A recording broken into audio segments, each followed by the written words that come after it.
king. According to 17, while Charles' wife is referred to as Queen Camilla, she continues to... A manila envelope, unmarked and left anonymously on William's desk yesterday morning, contained 12 handwritten letters that shattered everything he thought he knew about the palace power structure. The alliance between Camilla and Meghan wasn't just a conspiracy theory, it was real, documented, and had been operating in plain sight for over 2 years. Now here's where it gets interesting. The envelope that broke the silence.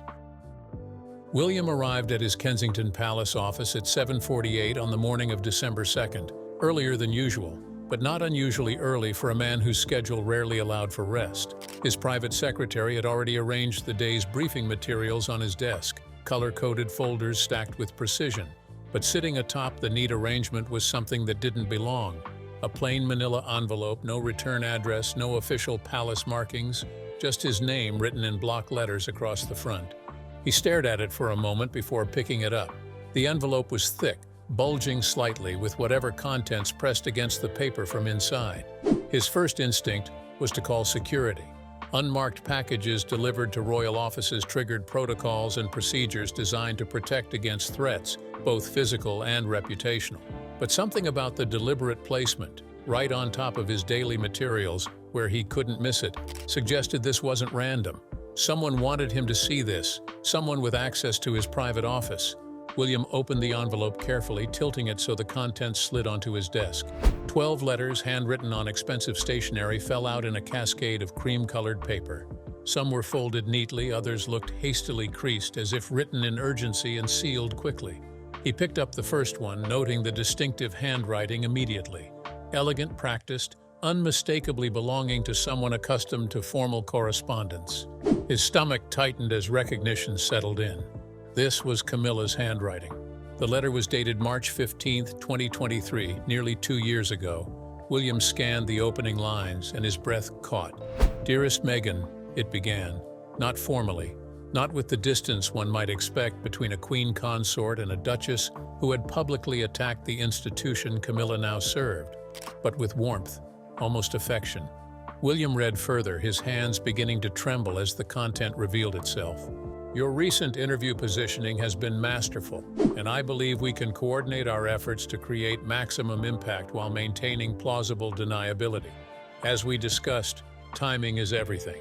If we stagger our revelations by 3 to 4 weeks, the media cycle ensures sustained pressure without appearing coordinated." William set the letter down, his mind racing.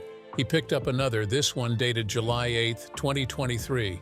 The handwriting was different, bolder, more American in its formation. Meghan's hand. "Camilla, your suggestion about the health angle was brilliant. Sympathy narratives shift public opinion faster than anything else. I'll ensure our team positions it as concern rather than criticism, and your subsequent comments can reinforce without direct acknowledgement." By the time William finished reading, nearly an hour had passed. His assistant had knocked twice, reminding him of scheduled meetings, but he had waved her away without explanation. He sat in silence, the letters spread across his desk like evidence at a crime scene, because that's what this was, wasn't it? A betrayal so calculated, so sustained, that it transcended normal family dysfunction and became something else entirely. The question consuming him wasn't just what the letters revealed, but who had delivered them. Someone had access to correspondence between Camilla and Meghan. Someone had kept these letters hidden for years, watching the alliance operate, and had only now decided William needed to know. That suggested either a change of heart from someone inside the conspiracy or a rival faction making a strategic move. Either way, the palace's internal dynamics were far more fractured than William had understood. He called his most trusted aide, a man who had served the Wales family since before George was born. When the aide entered and saw the letters, his face went pale. William's voice was steady but cold. "I need these authenticated. Handwriting analysis, paper dating, everything. And I need it done quietly." The aide nodded, gathering the letters with shaking hands. "Sir, if these are real," William cut him off. "They're real. I know Camilla's hand. I know Meghan's. What I don't know yet is how deep this goes." William sat alone in his office as afternoon light filtered through the windows, trying to reconcile what he had discovered with everything he thought he understood about the past 2 years. Every public attack Meghan had launched, every carefully timed interview, every revelation designed to embarrass the family had been coordinated with Camilla.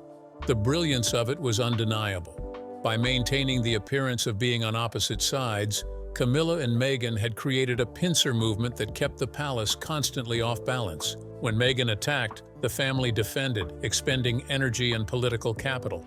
Then Camilla would make moves that seemed supportive of the institution, but actually advanced her own agenda. But why? That was the question William couldn't immediately answer. What did Camilla gain from an alliance with Meghan? What did Meghan gain from coordinating with the woman who had replaced Diana in Charles's affections? And as he walked through the corridors of Kensington Palace, every smile from staff, every deferential nod, carried a new question. Who else knew? Who else was part of something he hadn't seen? The messages that started years ago. To understand how Camilla and Meghan formed their unlikely alliance, William had to trace the correspondence back to its origins. The earliest letter in the envelope, though not the first ever exchanged, was dated November 7, 2022, just 5 months after the Platinum Jubilee, that strained family gathering where tensions between the Sussexes and the rest of the royals had been barely concealed behind formal smiles and cathedral choreography. Camilla wrote the November letter, and its tone suggested this wasn't the initial contact, but rather a continuation of conversations already underway. Following our productive exchange last month, it began, "I believe we have identified overlapping interests that justify continued coordination. Your position outside the institution gives you freedom to say things I cannot. My position inside gives me leverage you no longer possess. Together we can shape narratives that neither could control alone." William had his research team working discreetly, pull security logs and travel records from autumn 2022. What they found was illuminating. In early October of that year, Camilla had taken a private trip to New York, officially described as personal shopping and meetings with American philanthropic organizations. But cross-referencing dates revealed something interesting. Meghan had been in New York during the same 4-day window, staying at a hotel less than 3 blocks from where Camilla's security detail had been logged. What had they discussed during that first meeting? The letters suggested mutual grievances. Camilla, despite her title, still faced resistance within palace structures. Charles's advisors who viewed her as practical but not essential. And increasingly, William himself, whose vision for a streamlined monarchy threatened her long-term relevance. Meghan's grievances were more public as she had left Britain feeling abused, discriminated against, and silenced by an institution that couldn't accommodate her or wouldn't, depending on which narrative one believed. But she had also discovered that exile came with its own problems. The genius of their alliance was recognizing that their problems could be solved by each other. By December 2022, according to the second letter William possessed, the women had moved beyond exploratory conversation into active coordination. Camilla wrote, "The health speculation around Catherine is generating exactly the sympathy redirection we anticipated. Your team's backgrounding of American journalists with concern about her workload has shifted the narrative away from Charles's coronation planning. Well executed." William felt physically ill reading that passage. The correspondence through early 2023 showed the alliance maturing.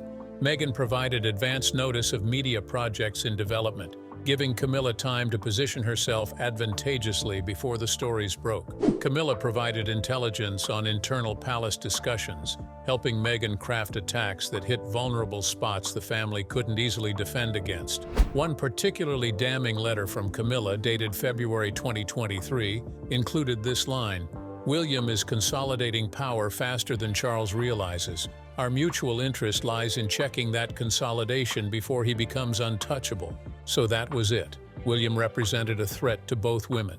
To Camilla, he was the future king who might sideline her once Charles was gone. To Meghan, he was the face of the institution that had rejected her and the sibling rival who had won the public's favor over Harry. By keeping William destabilized, constantly defending against attacks from outside while managing Camilla's subtle undermining from within, both women maintained relevance and influence they would otherwise lose. The letters also revealed something else. Both women were acutely aware that their alliance had to remain secret. Discovery would destroy the plausible deniability that made their strategy work. Multiple times, Camilla emphasized operational security. "We cannot meet again until sufficient time has passed. Use the intermediary for urgent matters." The intermediary was never named in the letters William possessed, but the reference confirmed what he had suspected. Someone else, someone with access to both women, was facilitating their coordination. What they were planning together. The later letters, those from mid-2023 through autumn 2024, revealed an alliance that had evolved from defensive coordination into something more ambitious. Camilla and Meghan weren't just protecting their positions anymore. They were actively working to reshape the monarchy's power structure, and William was the primary obstacle to their vision. A letter from August 2023, written by Meghan, laid out their shared analysis with startling clarity. "The problem we both face is William's popularity with the exact demographic that matters most. Older British voters see him as stable. Americans over 50 view him as the acceptable face of modern monarchy. Charles is transitional, William is permanent. Unless we shift that perception, we're both negotiating from weakness within 5 years." Camilla's response, dated 2 weeks later, was even more explicit. "Agreed on the timeline. Once William becomes Prince of Wales in function as well as title, the calculus changes. Charles will be in his late 70s and William will be the de facto power center. My influence diminishes and your narrative opportunities close. We need him damaged but not destroyed, diminished but not removed. It's a delicate balance but achievable if we maintain coordination." The strategic centerpiece of their planning involved Princess Kate, William's wife. Multiple letters discussed her as the key vulnerability in William's public image, not because Catherine had done anything wrong, but precisely because she hadn't. Her steady competence, her lack of scandal, and her careful navigation of royal duty made her dangerous to their purposes. As long as Catherine remained unimpeachable, William had a partner who reinforced his image of stable family leadership, so they set out to subtly erode that image. Not through direct attacks, which would backfire, but through persistent low-level questioning. Camilla's letters referenced encouraging, gentle speculation about Catherine's health, her workload, and her ability to balance royal duties with 3 young children. Meghan's media team, according to the correspondence, seeded stories with sympathetic journalists about the pressure Catherine faced, the impossible standards she was held to, and the concerns unnamed sources had about her well-being. To outside observers, these stories appeared sympathetic, even supportive, but their cumulative effect created an atmosphere of fragility around Catherine. If the public began viewing her as struggling, as potentially vulnerable, it undermined the image of rock-solid stability that William and Catherine had carefully built.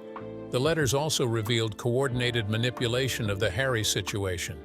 Meghan obviously had the most direct access to Harry and used it strategically, but Camilla played a role too.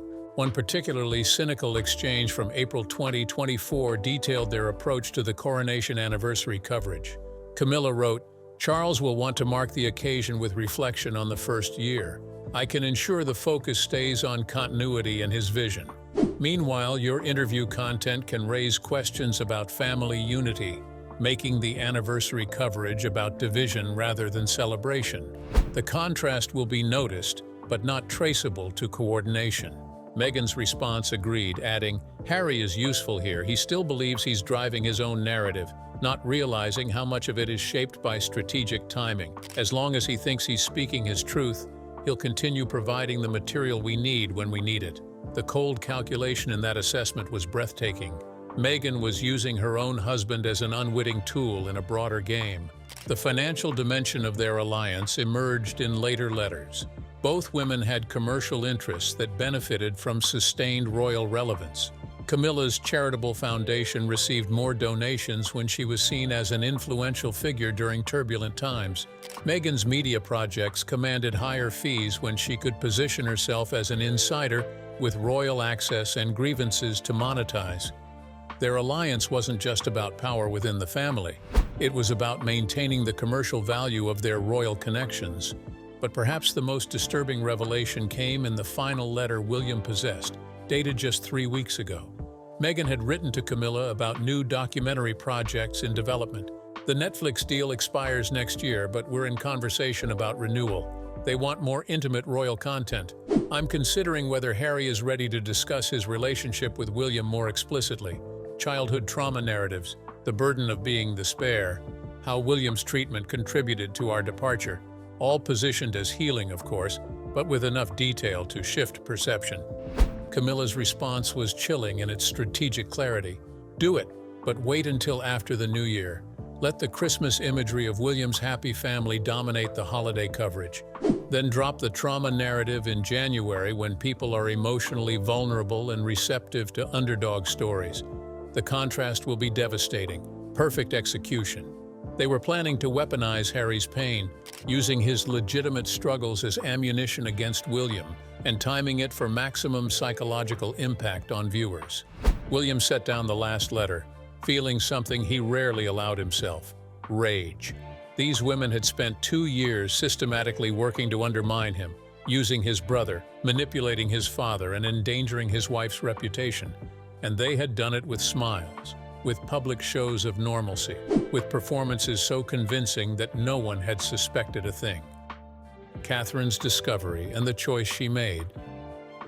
What William didn't know, what he wouldn't discover until confronting Catherine directly about the letters, was that she had found evidence of the alliance 3 weeks before the envelope arrived on his desk. Catherine had been reviewing charitable foundation correspondence in early November, routine work that consumed several hours each week. The Wales Foundation received thousands of letters, most handled by staff, but Catherine insisted on personally reviewing a selection, particularly those from organizations seeking partnership or major donors offering support.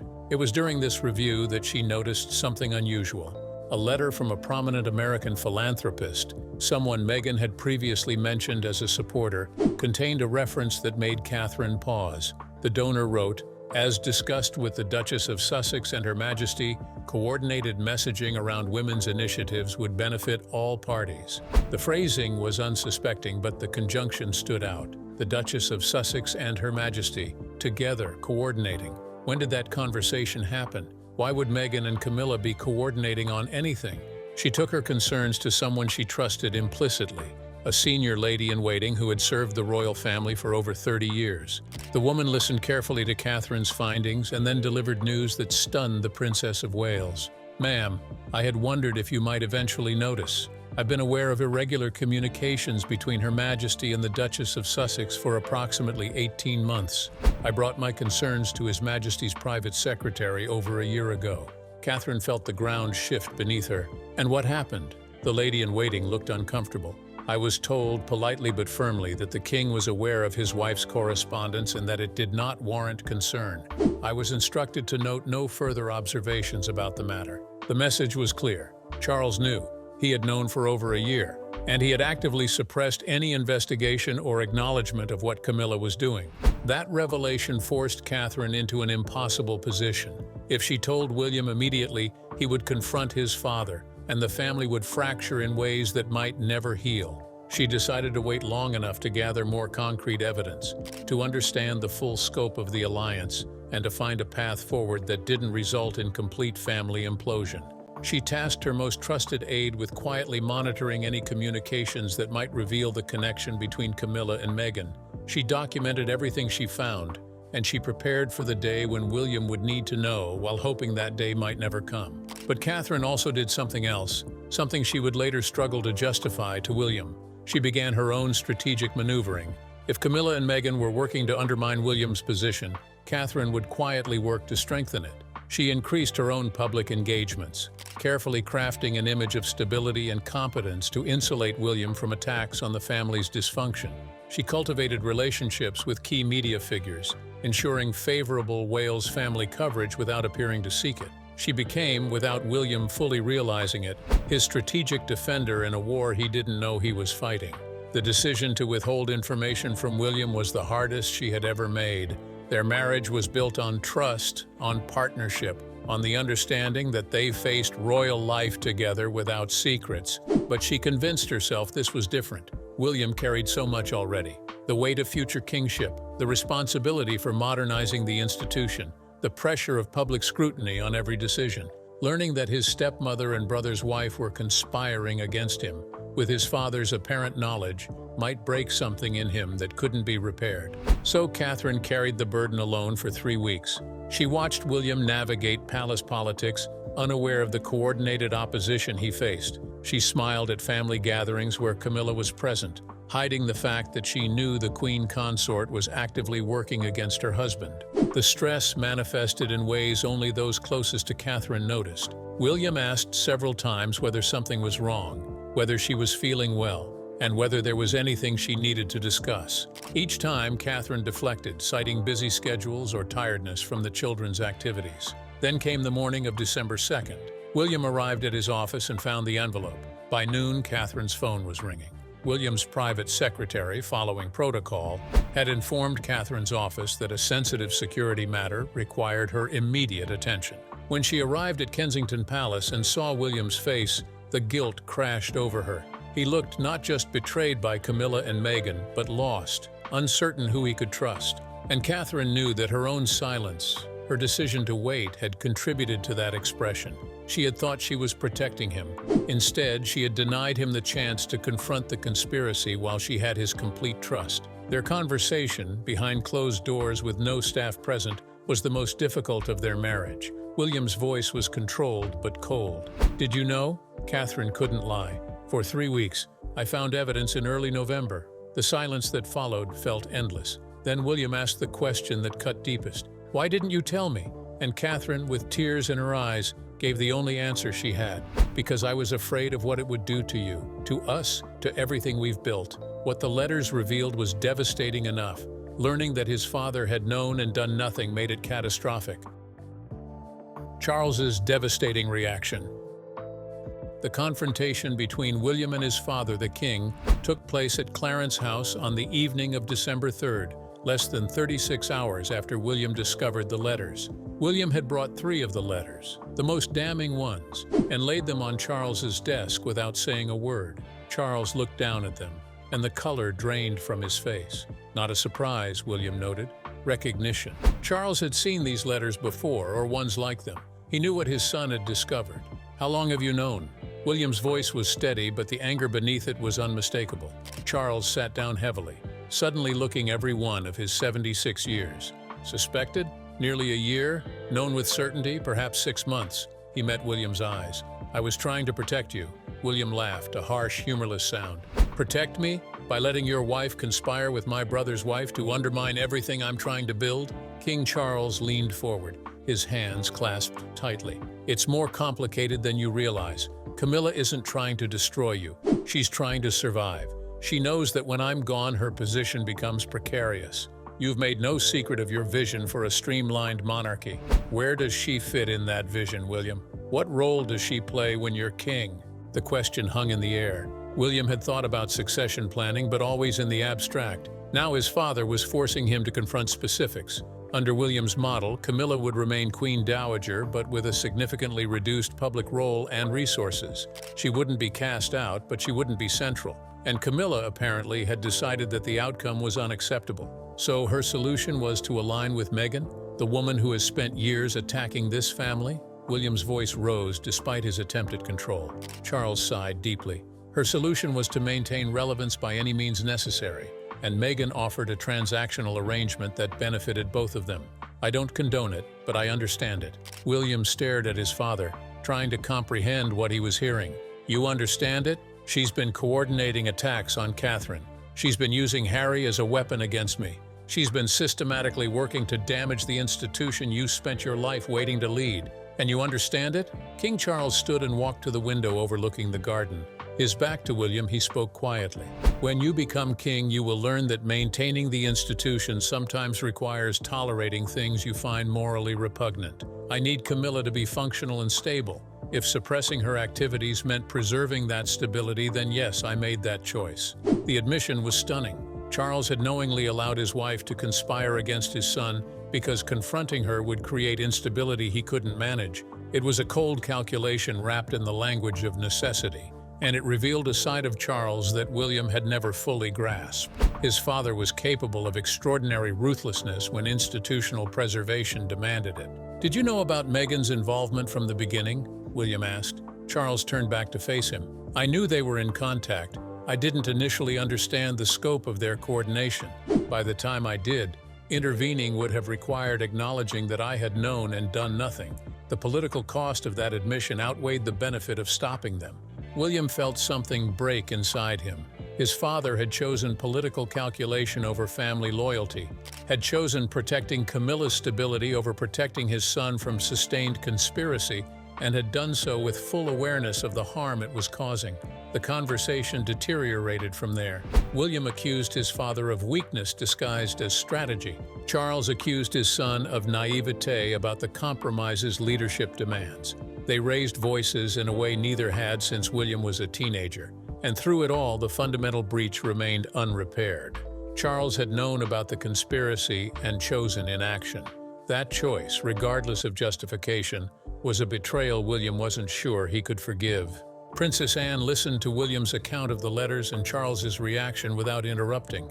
Then she delivered her assessment with characteristic bluntness. "Your father has always prioritized his own comfort over difficult confrontations. He did it with Diana. He's doing it with Camilla. The pattern is consistent." She looked at William directly.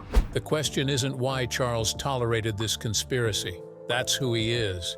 The question is what you're going to do about it now that you know." William had been asking himself that same question since discovering the letters. Exposing the conspiracy publicly would irreparably damage the monarchy, but allowing it to continue, now that he knew its scope, was unconscionable. He was trapped between impossible options, and Anne saw that paralysis clearly. "You need to dismantle their alliance without public acknowledgement that it ever existed. Make it impossible for them to coordinate without announcing why. Separate them strategically. Cut communication channels. And most importantly, ensure Camilla understands that you know. Fear of exposure will control her more effectively than confrontation ever could." It was ruthless advice, the kind only Anne would deliver so directly, but it was also practical. William couldn't destroy Camilla without destroying his father's reign. He couldn't expose Meghan without giving her exactly the victimhood narrative she monetized. But he could make their conspiracy untenable, quietly dismantle the structures that enabled it, and ensure that both women understood their secret was no longer secret. The alliance unraveling. I was so nervous.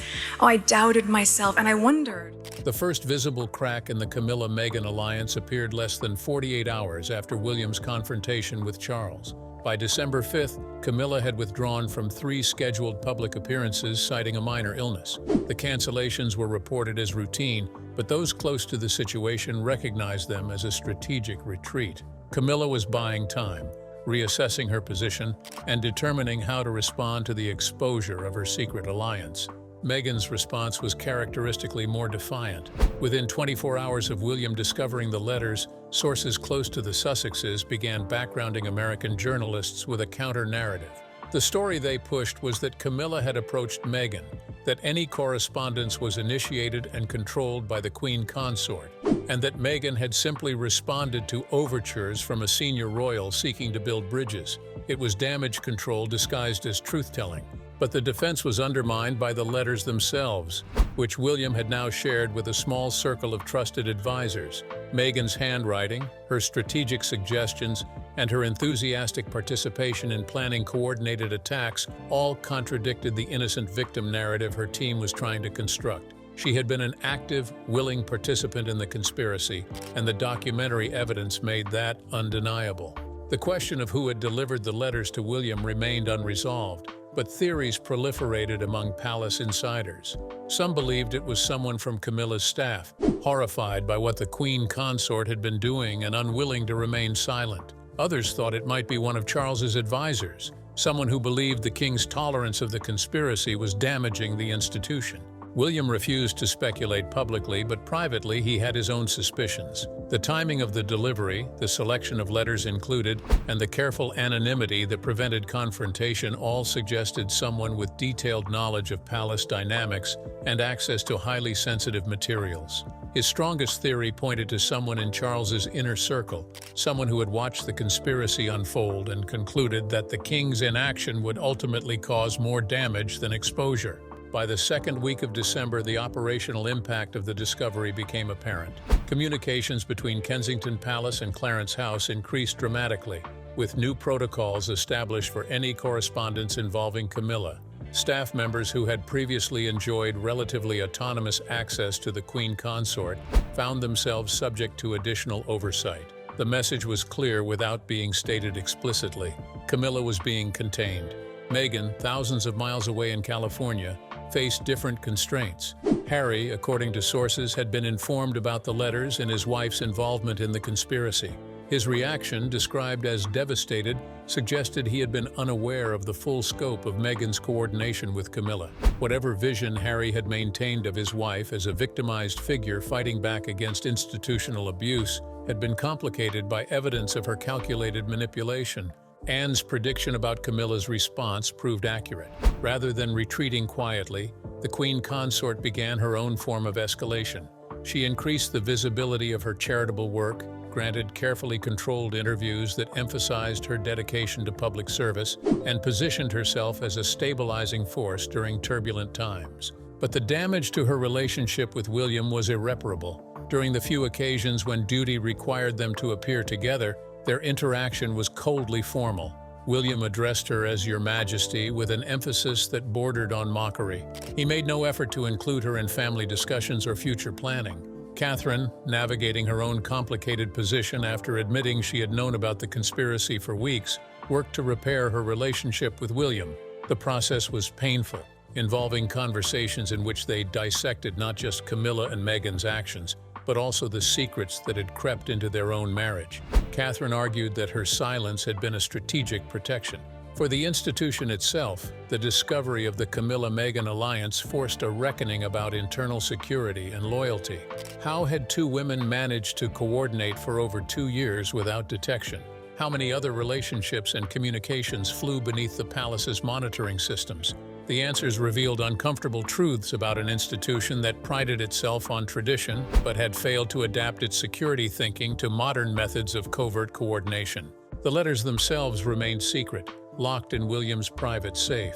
He had chosen not to leak them, not to weaponize them publicly, because doing so would damage the institution more than it would damage the conspirators. But their existence, now known to key players across the royal landscape, served as a deterrent and leverage. Both Camilla and Meghan understood that any future escalation on their part could trigger public revelation of what they had done.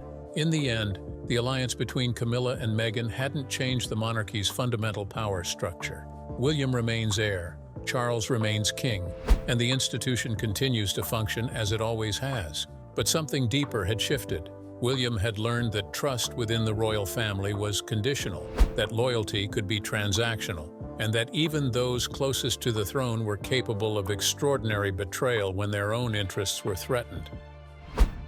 The alliance was broken, but the damage it had caused remained, and William, preparing for the day when he would inherit the throne his father currently held, made a silent vow. When his time came, things would be different. The palace would be smaller, more controlled, and far less tolerant of the kind of internal conspiracy that had flourished under his father's reign. Camilla had taught him that lesson in the hardest possible way, and it was a lesson he would never forget.